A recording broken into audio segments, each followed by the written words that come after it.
In this video I'm going to tell you a little bit about the second edition of Silver Bayonet.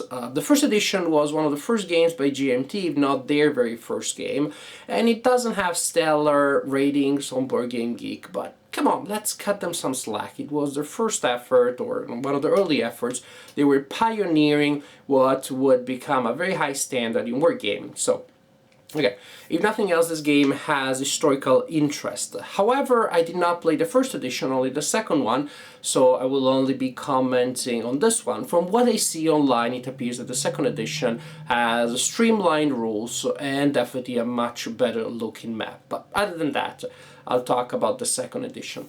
Silver Bayonet is a two-player war game about the Vietnam War. It pits two factions against one another, so the various different factions have been put together into two blocks. So one faction is the Free World Allies, the other faction is the People's Army of Vietnam, and there is a box in the rules that explains the rationale behind those labels.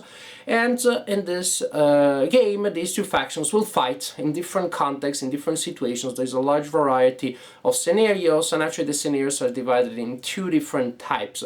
That is, pretty much the game is almost two games in one, or I should say there is a basic game and an advanced game. There is a basic game and then there's a campaign game which adds more rules and has specific scenarios for it. Let me show you how the game works.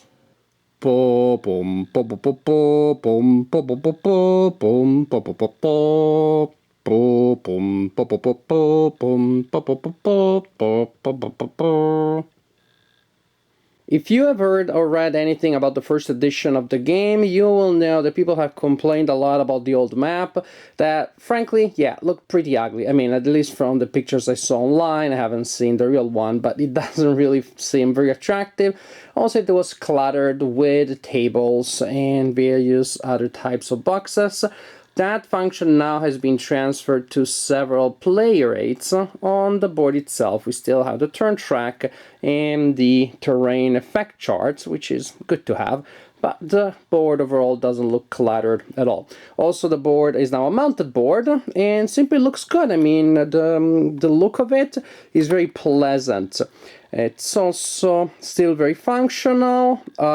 Before you get your underwear in a knot, those streams that run in the middle of the X have no effect over gameplay. I know many consider that an unforgivable mistake in wargame mapping to have rivers or streams that run in the middle of the X, but this is not, that they don't have any function.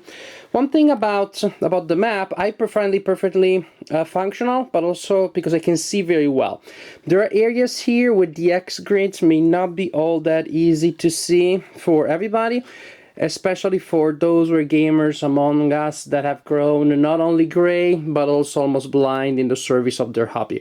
So for them, some of these areas of the map here may not be as easy to read. But for me, no problem at all. I'm very pleased with this map. Combat units in this game are represented by these nice looking thick counters, good GMT quality.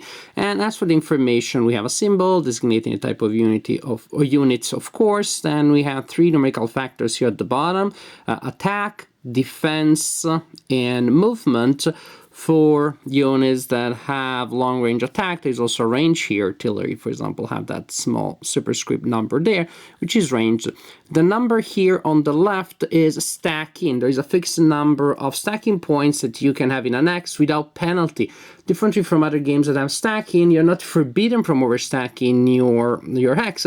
It's just that then you get a penalty in efficiency. And the efficiency rating is the small number here on the right. And it is an extremely important number. There are a lot of game effects based on efficiency, so you really want your units to be as efficient as possible.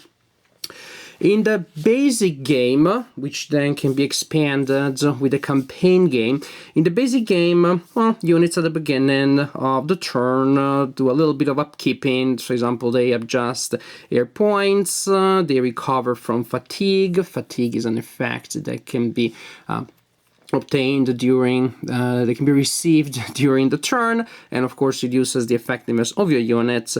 But then you start in with the first player, you have the first player turn.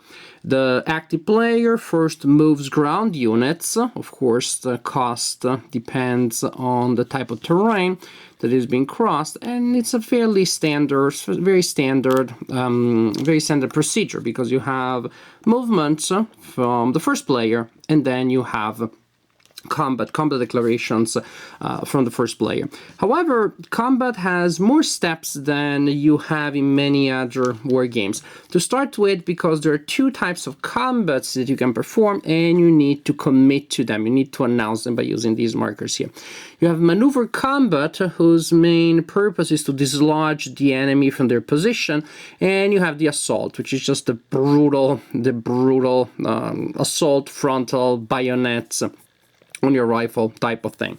So when you want to attack, you place the markers indicating the type of combats that you want to perform on the units that will perform it, pointing towards the X that will be attacked. Of course, you can declare multiple attacks if you have enough units. Once you have declared all of your attacks, there are a couple of things that the non-active player can do. Always good, because that means that the non-active player is still involved in the action when it is not their main turn. The non-active player first may try to avoid combat, to perform combat refusal. That cannot be done with a combination of assault and maneuver, but it can be done when only one type of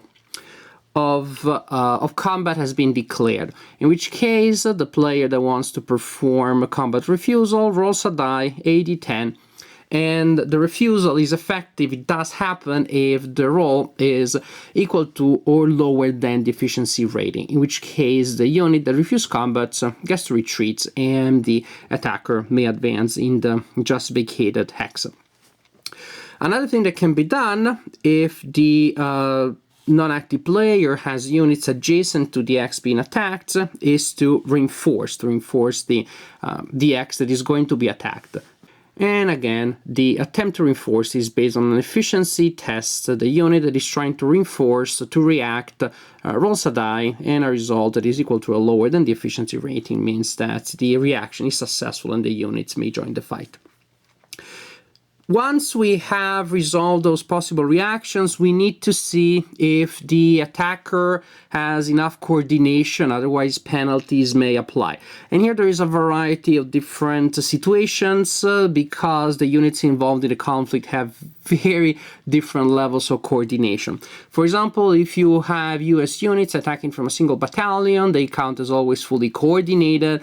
Other units, they have to take a role with various factors playing a role in it, and then you need to roll a die and see if you pass the test, the coordination test. And again, the results may affect the situation greatly. You may be fully coordinated, so you attack with all the units that you had planned to use in the attack, and also you may receive support. You may be able to attack with all of your units without support.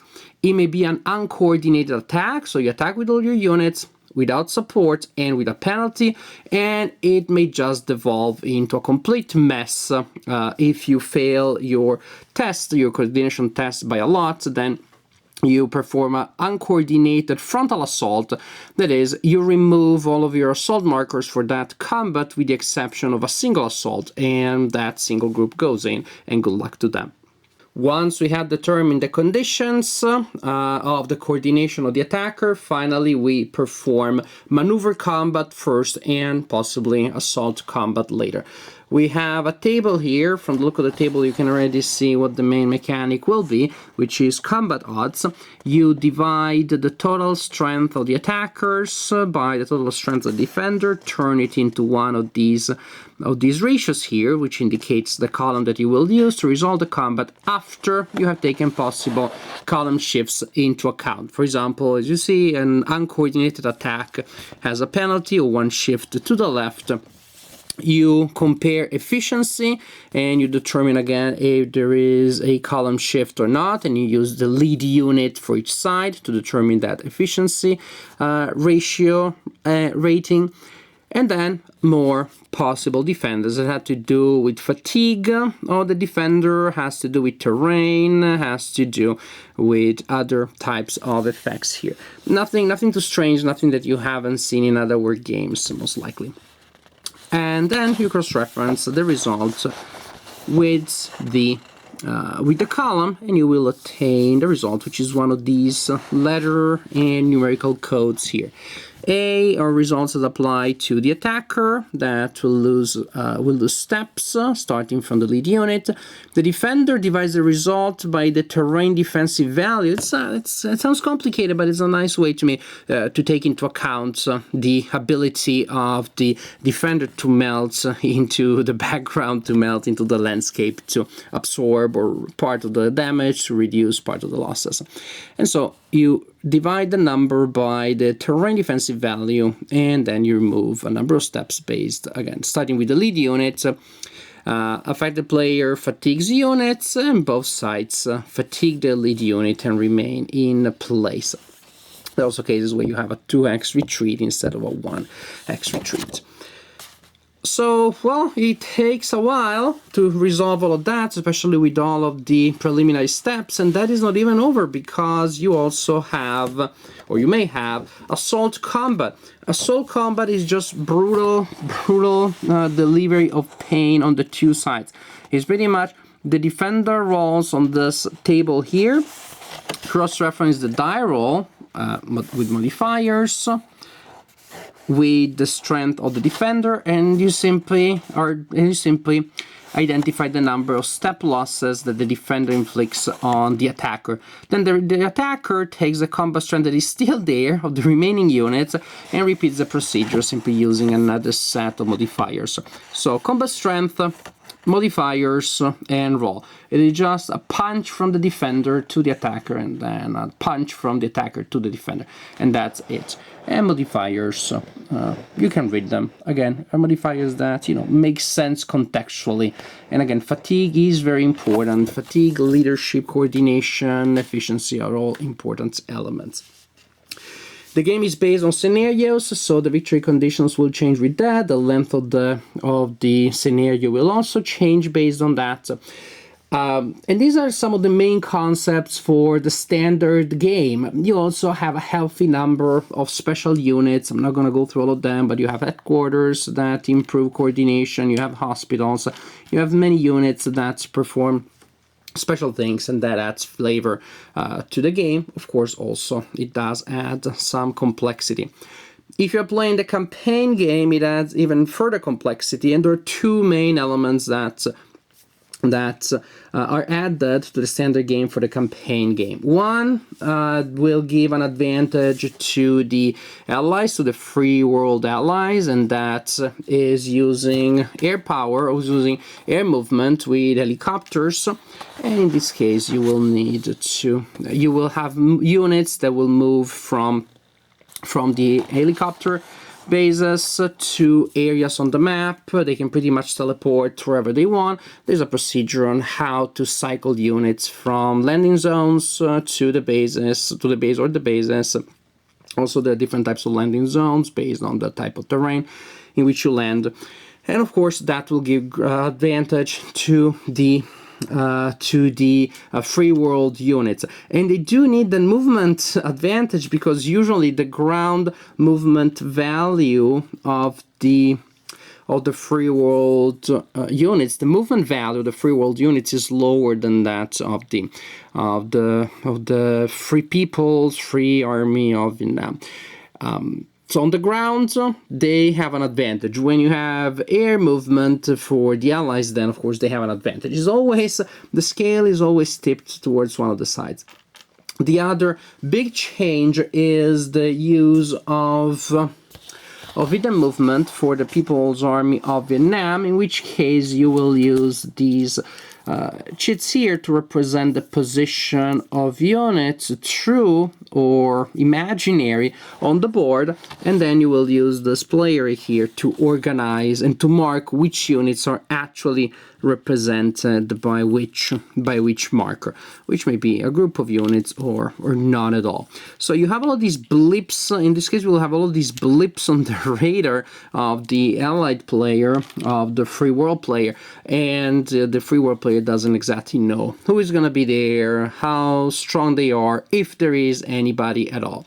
So this adds complexity, not only just complexity in terms of, conceptually speaking, but a lot of procedural complexity back and forth. It makes playing the game a little more, I don't want to say fiddly, but there's just a couple of extra steps. But of course, the reward is a bluffing element that you do not have in a standard game. Probably needless to say, this version is not particularly well suited for solitaire, unless I guess you randomize the content of some of these. What is under these blips? I guess that's an option. But in general, of course, it is the standard basic game, which is more solitaire friendly than this version here that includes bluffing. The game is played in scenarios that are very different from one another. There's great variety there, and victory is based on the victory conditions of the scenario that the players are playing. This is definitely a solid game, a solid product. Production-wise, it is very good. It is, yes, modern GMT, and sometimes GMT recently has had some brain flatulences here and there, but this is not one of them. This is a solid production. You have nice components, perfectly organized rules, which can still feel a little overwhelming, especially if you're a new wargamer. I wouldn't recommend this as an introductory wargame. Although what I tell to new wargamers, keep in mind there can be a lot of things that seem confusing about this or that wargame, but in the end, most wargames are about get new reinforcements or replacements, move, fight, have a phase at the end in which you organize things and maybe recover from certain conditions, etc., etc. And then there are a lot of departures branching out from that, but in the essence, that is 90 or 99% of war games out there. That is the backbone, and this falls in that category. So at the end, if you're sweating with that manual, which is not because the manual is poorly organized, but simply because there is a lot of meat in there, remember that. And that in essence is precisely what happens. There are a couple intermediate steps between movement and resolutional combat, which are all those preparatory things where you may refuse combat, reinforce, you need to check efficiency, etc., etc., coordination. But in the end, it is pretty easy to understand. Do not obsess over the rules, breeze through them, then set up a scenario, play it solo, go through the motions, and the game will come together very nicely. And when it does, definitely you have a very interesting experience. You have a lot of scenarios, you have different challenges, and you have non-symmetrical gameplay, which is always something good. It increases the replay value of the experience because you switch sides and you're almost playing a different game. And you have exactly the type of non-symmetry that you would expect here. In the basic game, it is about the firepower versus mobility, as of course the people's army will try to melt into the forest, into the jungle, delay, and try to exploit that sort of those sort of sneaky tactics. Whereas the free world allies has better coordination, but still has a hard time pinning down the enemies. Unless you combine a maneuver and assault. In that case, the opponent cannot retreat before combat. But of course, that comes with its own planning, with its own strings of decisions that you need to commit to be able to get to that point. When you play the campaign game, things become even sneakier, you become even more paranoid. There is that hidden movement element, which is however counterbalanced by the increased mobility of the free world allies. So definitely non-symmetrical play, different ways in which the two versions of the game play, and they all work. So you have really good value for the money here because you have a wargame experience that has an interesting theme, which feels right. It feels like it has been depicted, capturing what is essential about the conflict, and you have a wargame experience that can be played in many different ways, approached from different directions, and again with a ton of scenarios. There really are a lot. Yes, it's a single map, but in many scenarios you will only use a portion of the map. So actually you have this big board, but it almost feels like it's a combination of mini boards that are then extrapolated from the general whole based on the specific instructions on the scenario. So I like the sequence of the turn, I like the combination of different actions, I like the non-symmetrical factor, and again, something that concerned me when I was reading the rule book, which was about all those steps before combat, and then combat itself. You may have two types of combat. All those things that concern me actually later turn out to me one of the strongest elements of this design, because they bring so much theme, so much flavor, and an increased space of decision that make it worth it to go through the process of learning them and then implementing them. And also that means that the opponent, with all those possible reaction moves, has something to do with during your turn. In general, you have a fairly low count of counters on the board, so also the action is pretty manageable. The back and forth, again, even with all those steps, the back and forth flows smoothly. So in general, I really enjoy Silver Bayonet. I do not know if the first edition was nearly as good as this one, but this is a definitely solid war game, one that I would recommend, not maybe to absolute beginners, but to somebody who has at least a basic understanding of wargaming, a basic training in the general mechanics. Then definitely you will not have any problem playing Silver Bayonet as soon as you start moving counters on the board, and when you do so, then you have an experience that is absolutely fun to play, that is very engaging, that is fast moving, and that has all sorts of surprises and interesting elements that occur during gameplay. In general, very good game by GMT. Silver Bayonet, highly recommended to those that have never played the game, and I guess to those that have been disappointed by the first edition too. And if you like the first edition, well, try this one too, maybe you'll like it even better.